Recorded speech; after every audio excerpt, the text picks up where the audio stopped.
Le lycée Carnot, 10 hectares au cœur de la ville, dédié à l'enseignement secondaire depuis 1893.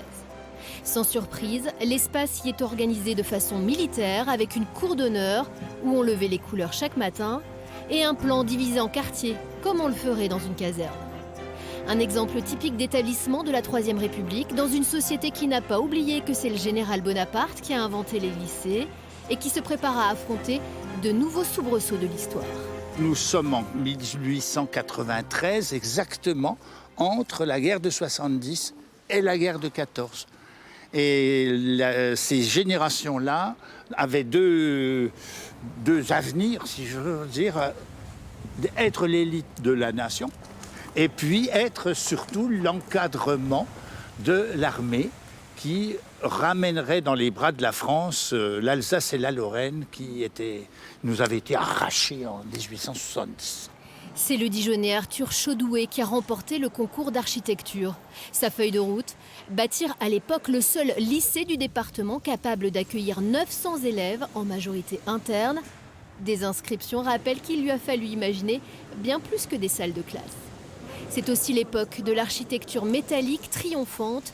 La tour Eiffel a été érigée 4 ans plus tôt. Dans les architectures au quotidien, si j'ose dire, on va utiliser le matériau. Alors ici, à Carnot, eh bien, on n'y échappe pas. On a un lycée qui a structure métallique. C'est pas évident quand on le regarde, mais c'est un peu comme dans les gares parisiennes. Hein.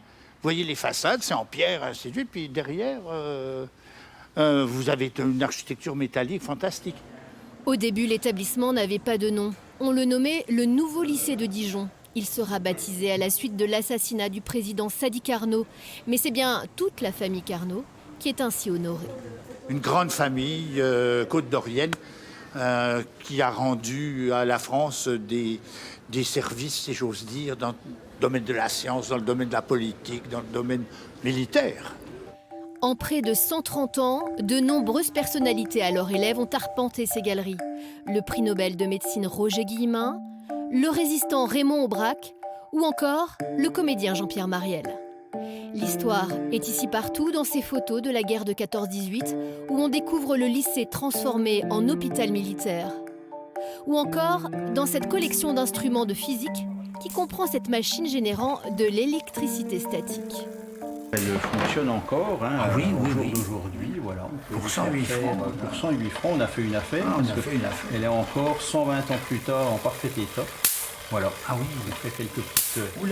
On a l'impression un peu de faire partie d'un lycée qui a une âme réellement.